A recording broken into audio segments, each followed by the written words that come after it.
Yes, God is. We're talking twins, revenge, comedy, twerking, crooked pastors. And I think Vivica A. Fox just entered her Stellan Skarsgård era because, yes, girl, this movie was fantastic. And I think I'm in love with Carrie Young. Welcome to the Asia Esterak Hour, where film meets conspiracy and pop culture gets a reality check. From sharp recaps to sci-fi theories and media deep dives, Asia Esterak serves it unfiltered. Let the binge begin. All right, welcome back to the Asia Esterak Hour. I am Asia Esterak. Okay, so I've done like 6 takes. Good Lord. All right, so yesterday morning I watched Is God Is, and I absolutely enjoyed it. So the movie is written and directed by Alicia Harris. This is her first film. She adapted it from her stage play that she debuted back in 2018. Talk about one hell of a first film. Girl, you did that. So the movie stars Carrie Young. She plays the twin Racine. Racine is I'm assuming she was the older twin just by her whole vibe. So she's the shorter twin. She's the one whose face isn't burned, but her arms and back are. Carrie Young, girl, you have a new fan. I am obsessed with you. Obsessed. Mallory Johnson, another fantastic performance. So she plays Anaya. She is I'm assuming the younger of the twins. She's the taller one. She's the one whose face is actually burned. She was amazing. Vivica Fox, who killed it. She plays their mother. Her character's name is God. Sterling K. Brown plays their dad. And then we have the wonderful Erica Alexander. For those of you who don't know, Pam from Living Single. Mike Kelty Williamson had a great cameo. He played Bubba from Forrest Gump. And then we had the lovely Janelle Monáe. Y'all know who Janelle Monáe is. Sidebar, I never realized how pretty her face was until I watched this movie. Janelle Monáe almost looks like a doll. She almost doesn't look real. She's so pretty. Anyway, so the movie, the cinematographer is by a guy named Alexander Dynan. I was looking at his credits and Boys Don't Cry jumped out at me. Great film. He did his last cinematography job that I saw was a film he did in 2022 called Goodnight Mommy. I really like the camera work, the camera angles and the shots in Is God Is. I felt like it kept up with the pacing of the 2 main characters, so I enjoyed that. The film was edited by Jay Rabinowitz. Jay Rabinowitz has been editing forever. He's done pretty much all of Jim Jarmusch's films, but his biggest credits were definitely Requiem for a Dream and Terrence Malick's Tree of Life. The editing in this was great. I learned to edit in film school, so I definitely pay attention to stuff like that. Anyway, so the movie is about these twins whose father set them and their mother on fire and left them for dead and started up a whole other family. So the movie, we open with the twins. They do everything as twins do in unison, almost to the point where, like, they use the bathroom together, they brush their teeth together, they go to sleep and wake up together, almost like they're one. But it's obvious from the twins that one is more dominant, one is stronger. So what I mean by that is, the reason I said stronger is because throughout this movie, you learn who the strongest character is. So basically, they've never met their mother or dad. At the beginning of the movie, they believe that their mother is dead and their father is dead. They were raised in foster homes their entire life, and obviously were treated differently because they were badly burned. So they end up getting a letter from their mother, who they thought was dead this whole time, basically saying, "I'm dying and I want you guys to come see me." What's interesting about this film is it's shot very like stylized, quick-paced, quirky. The subject matter is very dark, but they still managed to make you laugh and make you cry, make you dance a little bit. I really enjoyed this movie. I felt like it had everything wrapped up into one. It was scary in parts, hilarious in parts, sad in parts, terrifying in parts. I thought the movie did a really great job, and it told a great story.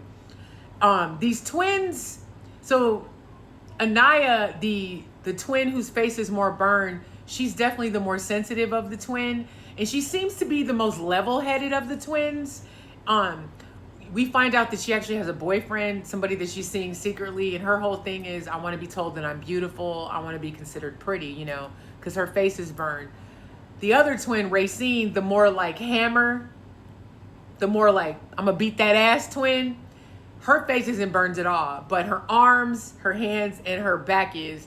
And what's interesting at the beginning of the film, when they're showing like their daily habits and their hygiene, their routine, basically. I said hygiene, routine. They like ice each other down because they're still feeling the physical remnants of being burned.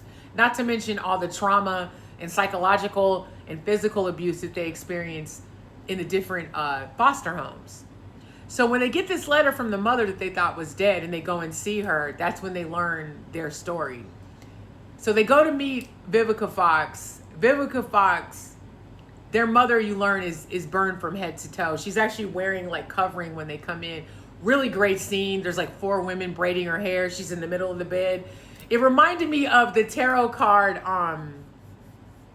the Empress, you know, just sitting there in abundance. Even though she's burned, it's obvious that she has a lot of power. She holds a lot of power. But she basically tells them, here's the one thing too. So she only talks to the sister, the older of the twins, the one that isn't burned in the face, Racine. And you learn that Racine and her mom kind of discard Anaya a little bit. Oh, you're too emotional. You're too this. She's the more sensitive one. Basically, she brings them in.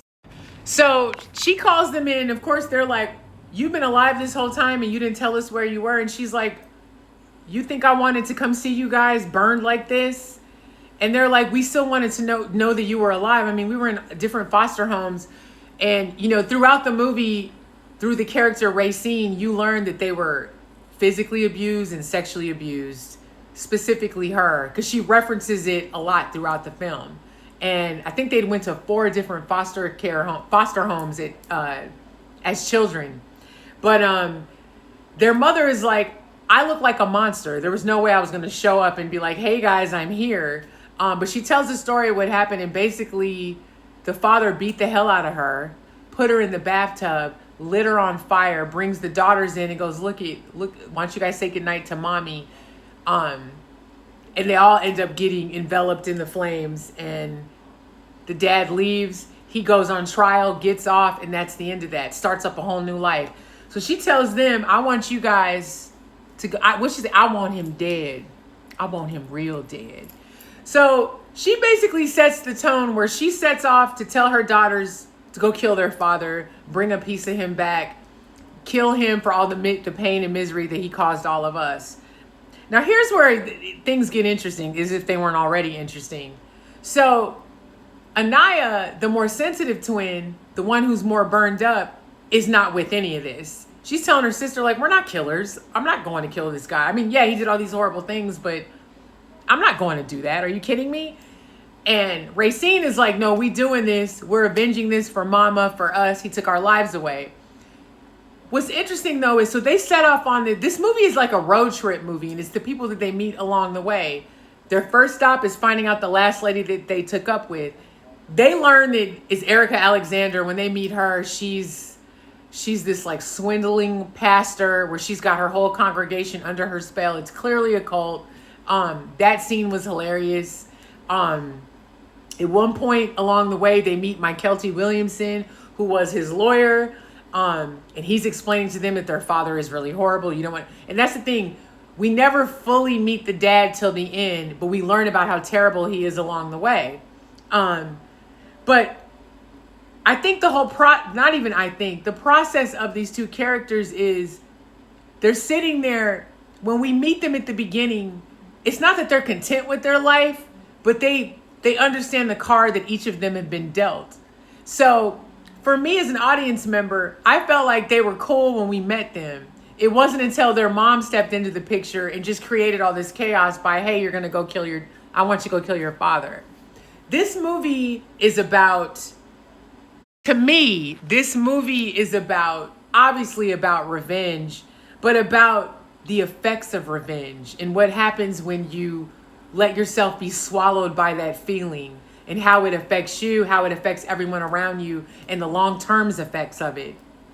It's interesting because the character Anaya, who everyone kept calling too emotional and weak, was the strongest character out of everybody. The most redeeming character out of everyone. The only one with a level head the entire film. This movie was great. I really enjoyed it. And I really love the performances. And I loved it.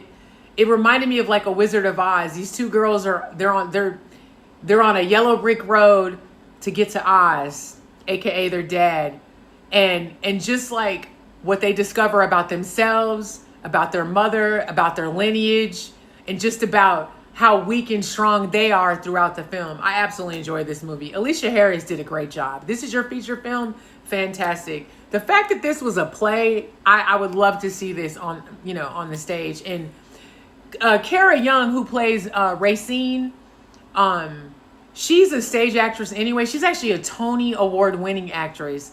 For me, she was my favorite performance. I thought everybody was great, but I particularly fell in love with her. I thought she was amazing. Mallory Johnson was amazing too.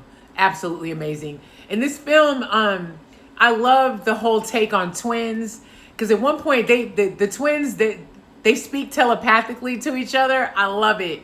I love that there's different types of like fantastical elements going on in the film, but it's all presented in a realistic light. I love it. I love it.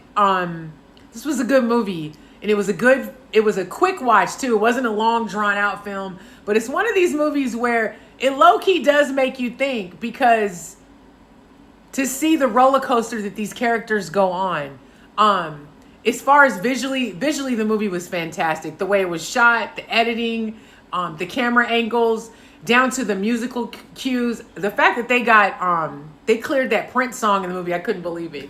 And I love that each new character that they meet, it's like a treat, because not only are you meeting a new character, you get to see who's playing the part, playing the role, and you get to see them do an amazing job.